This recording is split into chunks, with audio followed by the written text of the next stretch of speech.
Hello everyone, welcome back to my YouTube channel English with RV.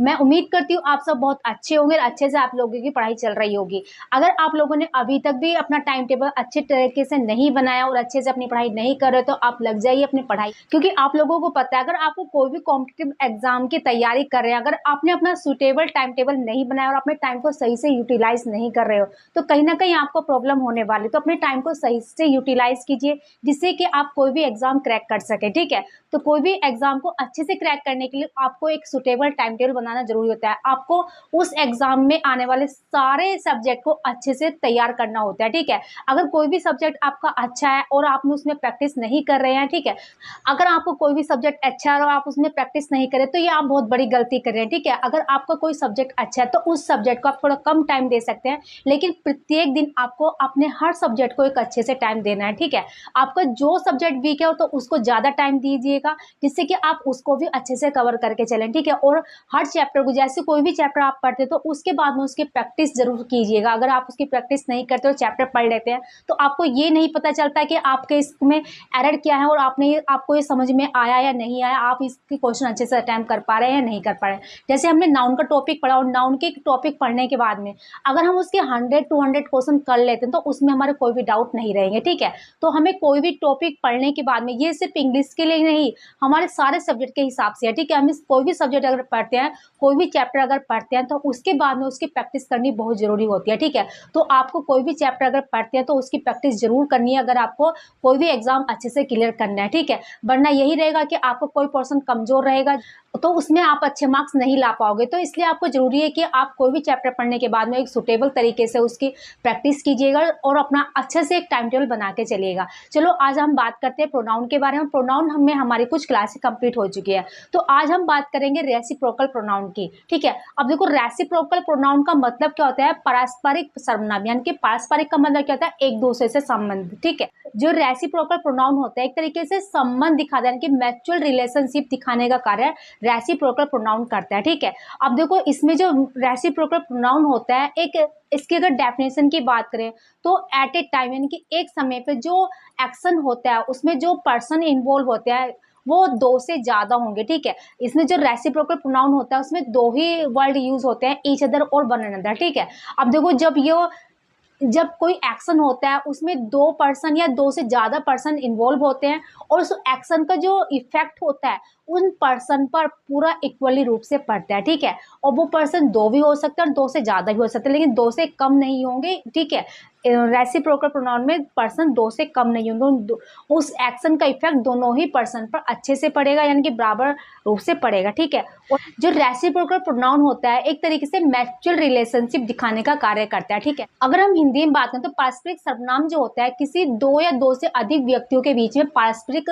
कोई भी action को दर्शाता है या पारस्परिक कोई भी रिलेशन को इसमें दर्शाता है। ठीक है, और उस रिलेशन का इफेक्ट दोनों ही पर्सन पर बराबर रूप से पड़ता है। ठीक है, उस रिलेशन का, उस एक्शन का इफेक्ट दोनों ही पर्सन पर बराबर रूप से पड़ता है। ठीक है, तो अगर हम रेसिप्रोकल प्रोनाउन की बात करें तो इसमें दो ही वर्ड होते हैं, ईच अदर और वन अनदर। अगर हम ईच अदर की बात करें तो ये दो ही पर्सन के लिए यूज होता है। ठीक है, जैसे हम बोले वी लव ईच अदर, अगर इसमें वी का मतलब दो पर्सन की बात है तो हम इसमें वी लव ईच अदर का सेंस होगा। ठीक है, अगर हम बोले वी लव वन अनदर, यानी कि वी का मतलब यहाँ पे दो से ज्यादा पर्सन का सेंस होगा। ठीक है, तो यानी कि जब भी हमें अगर दो पर्सन का सेंस दिखे तो हम उसमें ईच अदर का प्रयोग करते हैं। ठीक है, अगर हमें दो से ज्यादा पर्सन की बात होती है तो हम उसे वन अनदर का प्रयोग करते हैं। ठीक है, तो हमें ये बात ध्यान रखनी है कि जो सेंटेंस है उसमें जो सब्जेक्ट है हमारे वो दो हैं या दो से ज्यादा है। अगर दो होंगे तो हम उसमें ईच अदर का प्रयोग करेंगे, या दो से ज्यादा होंगे तो उसमें वन अनदर का प्रयोग करेंगे। ठीक है, तो ये बात हमको ध्यान रखनी है अच्छे से।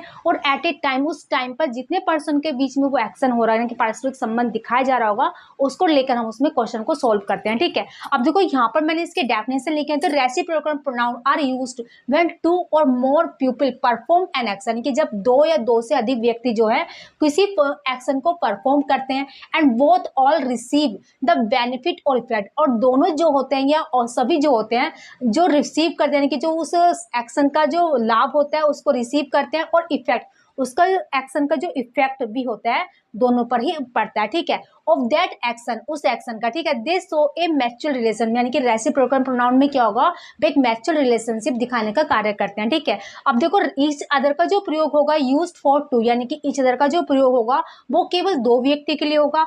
जैसे वन अनदर का प्रयोग है used for more than two, यानी कि वन अनदर का जो प्रयोग होगा वो दो से अधिक व्यक्तियों के लिए होगा, ठीक है। तो सेंटेंस में हमें अच्छे से पता चल जाता है कि ये जो सेंटेंस है वो दो व्यक्ति के लिए यूज हो रखा है, दो से ज्यादा के लिए, ठीक है। जब भी हमें चूज करने की बात होगी वन अंतर आएगा या ईच अदर आएगा, तो दो जो दे वर्ड है वो दो से अधिक व्यक्तियों के लिए भी सेंस होकर चल सकता है और दो व्यक्ति के लिए भी हो सकता है, ठीक है। अगर हमें दोनों ही ऑप्शन मिलते हैं तो हम वन अंदर का प्रयोग करेंगे, दोनों में से कोई एक मिलता है तो हम दोनों में से उसका प्रयोग कर सकते हैं, ठीक है। तो अब देखो यहाँ पर मैंने कुछ सेंटेंस और लिखे हैं, दे लव। अब यहाँ पर ईच अदर भी आ सकता है और वन अनदर भी आ सकता है, ठीक है, क्योंकि हमें यहाँ पर ये नहीं पता ये जो बात हो रही है इसमें दो पर्सन के लिए हो रही है, दो से ज्यादा पर्सन के लिए हो रही है, ठीक है। अगर हम दो मान के चले तो यहाँ पे ईच अदर का प्रयोग कर सकते हैं, अगर हम दो से ज्यादा मान के चले तो यहाँ पर वन अनदर का प्रयोग, अगर हम यहाँ पर दो पर्सन की बात करें तो हम यहाँ पर ईच अदर का प्रयोग कर सकते हैं, ठीक है। अगर हम दो से ज्यादा का सेंस लेके चल रहे हैं तो हम यहाँ पर वन अनदर का भी प्रयोग कर सकते हैं,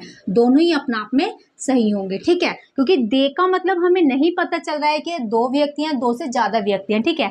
ऐसे क्वेश्चन नंबर 2 समझते हैं, दी टू फ्रेंड्स। अब देखो यहाँ पर बिल्कुल क्लियर है, यहाँ पर बोला गया टू फ्रेंड्स, अगर टू की बात होगी, ठीक है, दे दी टू फ्रेंड्स हेल्प। अब देखो दो दोस्तों की बात है तो हम यहाँ पर क्या यूज करेंगे, ईच अदर, ठीक है। वे दोनों दोस्त क्या करते हैं, एक दूसरे की हेल्प करते थे, ठीक है। We should respect. अब देखो यहाँ पर वी का जो यूज होता है एक से ज्यादा पर्सन के लिए होता है, लेकिन हम ये नहीं कह सकते कि हम वो दो के लिए होता है, दो से ज्यादा के लिए होता है, ठीक है। We should respect. अब देखो यहाँ पर जो सेंस लेके चलेंगे हम दो के सेंस में न लेके चलेंगे, ज्यादा के सेंस में लेके चलेंगे, ठीक है। क्या बोला गया, वी शुड रेस्पेक्ट, हमें सभी की रेस्पेक्ट करनी चाहिए, तो हमें क्या यूज करेंगे, we should respect one another,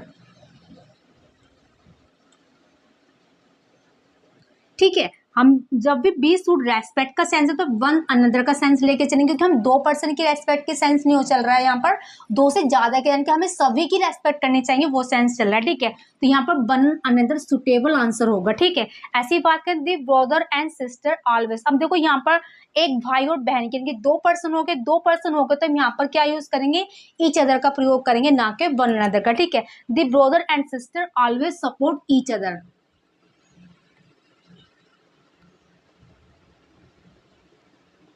तो मैं उम्मीद करती हूँ आपको ये रेसिप्रोकल प्रोनाउन और उसके एग्जांपल अच्छे समझ में आ गए होंगे। अगर नहीं समझ आए तो एक बार और समझ लीजिएगा। रेसिप्रोकल प्रोनाउन जो होता है वो पारस्परिक संबंध दिखाने के लिए होता है, और पारस्परिक संबंध दिखाने के लिए दो पर्सन भी हो सकते हैं, दो से ज्यादा भी। अगर दो पर्सन की बात होगी तो हम ईच अदर का प्रयोग करेंगे, दो से ज्यादा की बात होगी तो हम वन अनदर का प्रयोग करते हैं, ठीक है। तो मैं उम्मीद करती हूँ आपको ये बात अच्छे समझ में आ गई। दो पर्सन तो ईच अदर का प्रयोग करेंगे, दो से ज्यादा पर्सन है तो वन अनदर का प्रयोग हम इसमें करेंगे, ठीक है। आइए कुछ एग्जाम्पल और समझ लेते हैं जिससे हमारे जो डाउट है वो अच्छे से क्लियर हो जाएंगे। चलिए अब रेसिप्रोकल प्रोनाउन के सारे डाउट को अच्छे से क्लियर कर लेते हैं। देखो मैंने कुछ एग्जांपल को और नोट डाउन किया है, इनको आप समझते हैं। देखो पहला सेंटेंस लिखा है ऑल द स्टूडेंट, यानी कि सभी स्टूडेंट की बात चल रही है, are discussing the theme with. अब देखो जब सब बच्चे एक साथ बैठ के, अब ये नहीं बोला गया कि दो बच्चे एक साथ बैठे हैं, क्योंकि सब बच्चे, ऐसा भी हो सकता है कि तीन बच्चे एक साथ बैठे हों, चार बच्चे एक साथ बैठे हों, ठीक है। तो एक टाइम पर एक दो से ज्यादा पर्सन भी डिस्कस कर सकते हैं, ठीक है। तो उस एक्शन का प्रभाव तीनों पर बराबर पड़ सकता है, चारों पर बराबर पड़ सकता है, ठीक है।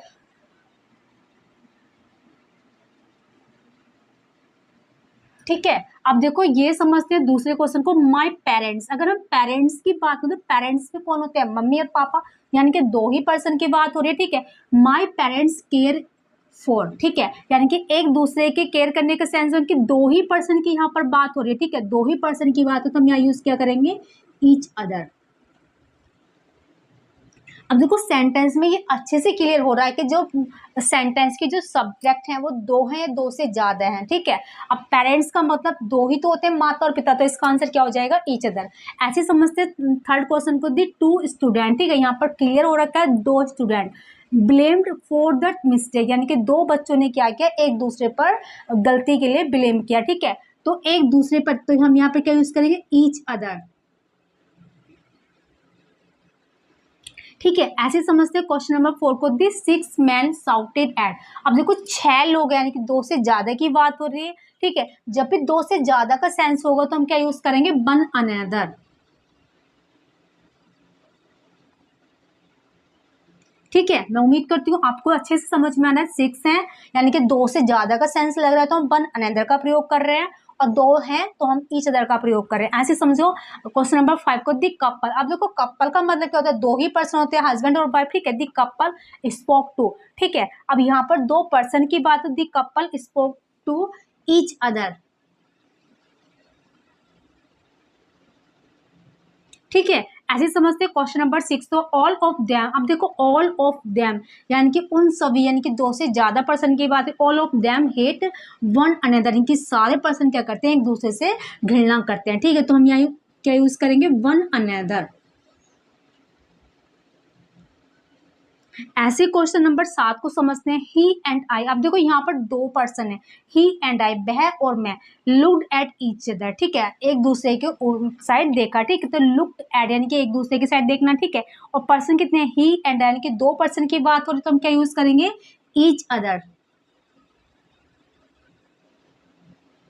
ठीक है, ऐसे क्वेश्चन नंबर 8 को समझते हैं, ऑल द मेंबर शोक्स हैंड। अब देखो जब भी हाथ मिलाने का सेंस होता है, अगर हम कितने भी सारे मेंबर्स हैं, हमारे कोई भी फैमिली प्रोग्राम है और उसमें सारे पर्सन एक दूसरे से हैंडशेक करते हैं। ठीक है, लेकिन जब हैंडशेक करते हैं तो एट ए टाइम पर 2 ही पर्सन एक साथ में हैंडशेक करते हैं। ठीक है, जब हम हैंडशेक करें 2 पर्सन एक साथ में करेंगे तो हम इसमें चाहे कितने भी मेंबर की बात होगी तो हैंडशेक के टाइम पे एट ए टाइम पर 2 ही पर्सन हैंडशेक करते हैं, तो हम उसके लिए ईच अदर का प्रयोग करते हैं, ना कि वन अनदर का। मैं उम्मीद करती हूँ आपको ये बात समझ में कि हैंडशेक चाहे हमें कितने भी पर्सन की बात हो रखी हो कि पूरे मेंबर या पूरी फैमिली मेंबर एक साथ में हैंडशेक करेंगे। ठीक है, लेकिन हैंडशेक जब करते हैं तो 2 ही पर्सन एक साथ में हैंडशेक करते हैं, तो हम उसके लिए ईच अदर का प्रयोग करते हैं। ठीक है, अब देखो ऐसे समझ सकते हैं, जैसे किसी भी मैच की कोई सीरीज चल रही है, जैसे 3 देशों के बीच में सीरीज चल रही है, जैसे इंडिया हो गया, पाकिस्तान हो गया और ऑस्ट्रेलिया हो गया, इन तीनों के बीच में कोई सीरीज चल रही है। ठीक है, जैसे मैच खेले जाएगा तो 2 ही टीम के साथ में एक साथ खेला जाएगा। ठीक है,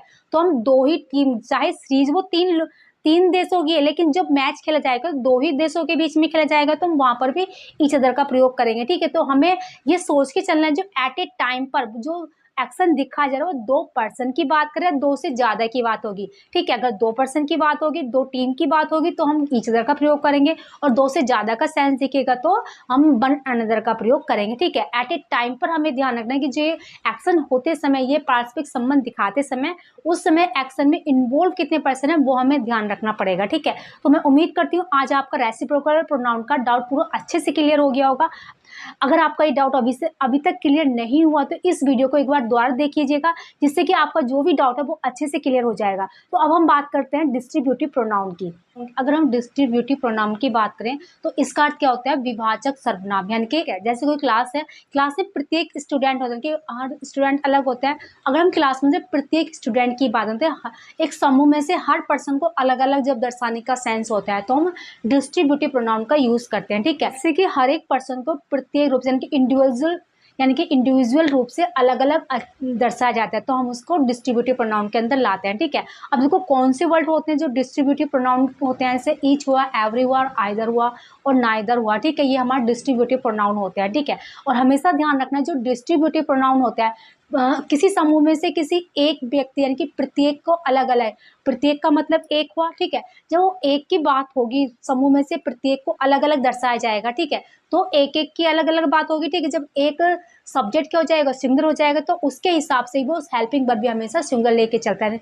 बात करें तो डिस्ट्रीब्यूटिव प्रोनाउन हमेशा सिंगुलर हेल्पिंग वर्ब लेके चलता है। ठीक है, अब देखो आइदर और नाइदर वर्ड का भी यहाँ पर यूज होता है। तो आइदर का जो मतलब होता है 2 में से कोई एक, और नाइदर का मतलब होता है दोनों में से कोई नहीं। ठीक है, तो अब हम बात करते हैं जैसे कि एक distributive pronoun refer to person और thing one at a time. ठीक है, किसी भी पर्सन या कोई भी वस्तु में से किसी एक को ही एक टाइम पर रिफर करता है। ठीक है, रेदर देन कलेक्टिवली, यानी कि किसी भी समूह को छोड़ के वो किसी पर्सन को एट ए टाइम पर एक ही पर्सन को रिफर करता है। ठीक है, it emphasise individual members in a group, ये प्रत्येक पर्सन जो ग्रुप होता है ना उसमें से प्रत्येक पर्सन को अलग अलग उस पर जोर देने की कोशिश करता है। ठीक है, अब देखो कौन से वर्ड होते हैं, ईच हुआ, आइदर हुआ और नाइदर हुआ। ठीक है, अगर हम बात करें नाइदर का जो पेयर बनता है हमेशा नोर के साथ में बनता है, बनता है, और जो आइदर का जो पेयर बनता है वो और के साथ में बनता है, ठीक है। अब देखो यहाँ पर मैंने कुछ एग्जाम्पल लिखे हैं, उनको समझते हैं। हमेशा ध्यान रखना distributive pronoun singular helping verb लेके चलेगा, ठीक है।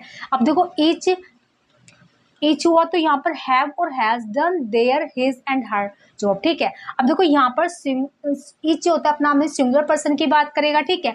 तो यहाँ पर हम हैव का प्रयोग ना करके हैज का प्रयोग यहाँ पर करेंगे, ठीक है। Is has done. अब देयर, जब यहाँ पर हमने सब्जेक्ट को सिंगुलर लिया तो यहाँ पर हम देयर का प्रयोग नहीं कर सकते, ठीक है। जब भी हमें डिस्ट्रीब्यूटिव प्रोनाउन में जेंडर के लेकर बात होगी, ठीक है, तो जेंडर में हमेशा हम इंग्लिश में हमेशा ध्यान रखना है आपको मैस्कुलिन जेंडर को ही प्रायोरिटी लेके चलनी है, ठीक है। तो यहाँ पर हम हर का प्रयोग ना करके किसका प्रयोग करेंगे, हिज जॉब, ठीक है। Each has done his job, ठीक है। जब भी हमें हमारा जो सब्जेक्ट होता है ईच, एवरी, आइदर और नाइदर हो, तो उसका जो पॉजिटिव एडजेक्टिव होता है हमेशा हमें मैस्कुलिन जेंडर को लेके चलना पड़ता है कि इसका प्रयोग हम यहाँ पर करेंगे, ठीक है। ऐसे समझते हैं आइदर वाज और वर। अब देखो आइदर यानी कि दो में से कोई एक की बात हो रही है, आइदर वाज, ठीक है, तो हम क्या यूज करेंगे, इसमें वाज का प्रयोग करेंगे ना कि वर का, ठीक है। Either was given a chance यानी कि दोनों में से किसी एक को चांस दिया जाएगा, ठीक है। ईच ऑफ द बुक्स यानी कि प्रत्येक बुक्स वाज और वर, ठीक है, यूज करेंगे। जो हमारे पास कोई बुक्स हो बहुत सारी, ठीक है, उनमें से प्रत्येक बुक्स जो है यूजफुल। जैसे हमारा कोई सब्जेक्ट है, ठीक है, each of the subject is important for competitive exam, ठीक है। लेकिन हमें कोई भी कॉम्पिटिटिव एग्जाम की तैयारी करते हो हमारे सारे सब्जेक्ट ही इंपॉर्टेंट होते हैं, ठीक है। Each of the subject is important for competitive exam, ठीक है।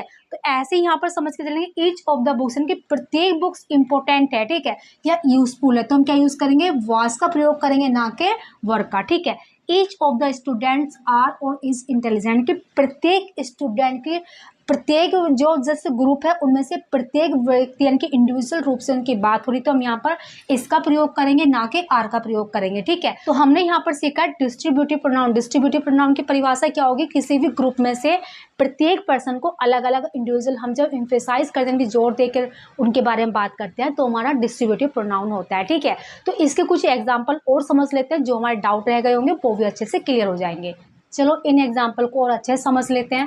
देखो पहला एग्जाम्पल लिखा है either of the option is और आर फाइन, ठीक है। जब भी आइदर की बात होती है दोनों में से कोई एक ऑप्शन क्या है, अच्छा है यानी कि ठीक है, ठीक है। अब देखो आइदर जब सब्जेक्ट के रूप में कार्य करते हैं तो हेल्पिंग वर्ब हमेशा सिंगुलर होती है, ठीक है। तो हम क्या यूज करेंगे, इज का प्रयोग यहाँ पर करेंगे, ठीक है। Either of the option is fine, ठीक है। नेक्स्ट देखो नाइदर ऑफ द प्लेयर कि दोनों ही प्लेयर में से वाज और वर रेडी, ठीक। Neither of the player was और वर रेडी, ठीक है। अब देखो नाइदर का सेंस होगा तो हम क्या लेके चलेंगे, वाजन कि दोनों प्लेयर में से कोई भी रेडी नहीं था, ठीक है। ईच ऑफ अस इज और आर रेस्पॉन्सिबल कि हम में से प्रत्येक व्यक्ति क्या रेस्पॉन्सिबल है, हम में से प्रत्येक हम सब की में से प्रत्येक पर्सन को अलग अलग बोला जा रहा है कि सब पर्सन क्या रेस्पॉन्सिबल है, ठीक है। तो ईच यहाँ पर सब्जेक्ट की तरह कार्य कर रहा है तो हम क्या लेके चलेंगे, ईच का प्रयोग यहाँ पर करेंगे, ठीक है। ईच ऑफ अस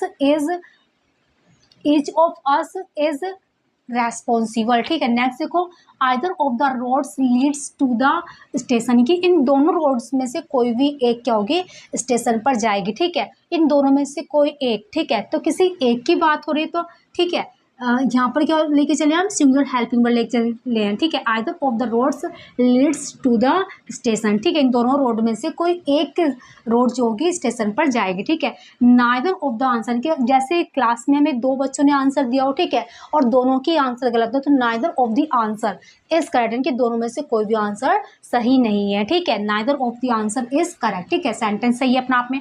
नेक्स्ट देखो each must do his and her duty यानी कि प्रत्येक को अपनी ड्यूटी को करना चाहिए, ठीक है। जब भी हमें जेंडर का सेंस होगा तो मैस्कुलिन जेंडर को लेके चलें तो हम क्या यूज करेंगे यहाँ पर, हिज, ठीक है। Each must do his duty, ठीक है। अब देखो मस्ट अपने साथ में वर्ब की फर्स्ट फॉर्म लेके चलता है तो ये अपना आप में सही होगा। नेक्स्ट देखो आइदर इज और आर एक्सेप्टेबल फॉर्म में यानी कि इन दोनों में से कोई एक मेरे लिए एक्सेप्टेबल होगा, ठीक है, स्वीकार्य होगा, ठीक है। तो आइदर का प्रयोग हुआ तो हम क्या यूज करेंगे, इज का प्रयोग यहाँ पर करेंगे, ठीक है। यानी कि सभी में से प्रत्येक को, ठीक है, सब में से प्रत्येक को क्या मिलेगा, बोलने का चांस मिलेगा। Each will get a chance तो स्पेलिंग के प्रत्येक को बोलने का चांस मिलेगा। ठीक है, तो ये अपना आप में क्या हो जाएगा, सही हो जाएगा, क्योंकि विल अपने साथ में वर्ब की फर्स्ट फॉर्म लेके चलती है।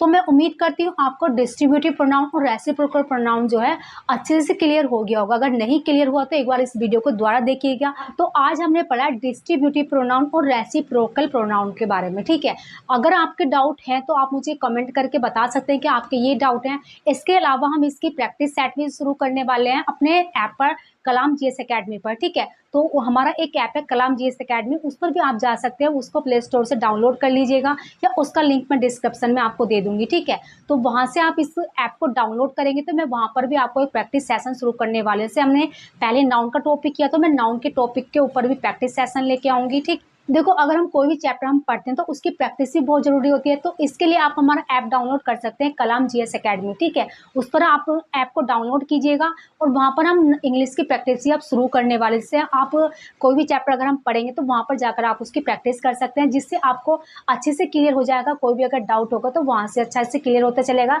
कि कैसे हम उन्हें जो हमने रूल्स पढ़े हैं उनको हम अच्छे से अप्लाई कर पा रहे हैं या नहीं कर पा रहे हैं। ठीक है, अगर आपको वीडियो पसंद आए तो वीडियो को लाइक और शेयर करना बिल्कुल ना भूलें, यानी कि आपके दोस्त वगैरह जो भी कॉम्पिटिटिव एग्जाम की तैयारी कर रहे हैं तो उनको भी आप ये वीडियो शेयर कर सकते हैं, जिससे वीडियो उनको भी हेल्पफुल हो सकती है। अगर आप चैनल पर नए हैं तो चैनल को सब्सक्राइब करना बिल्कुल ना भूलें। तो मिलते हैं नेक्स्ट क्लास में। जय हिंद, वंदे मातरम।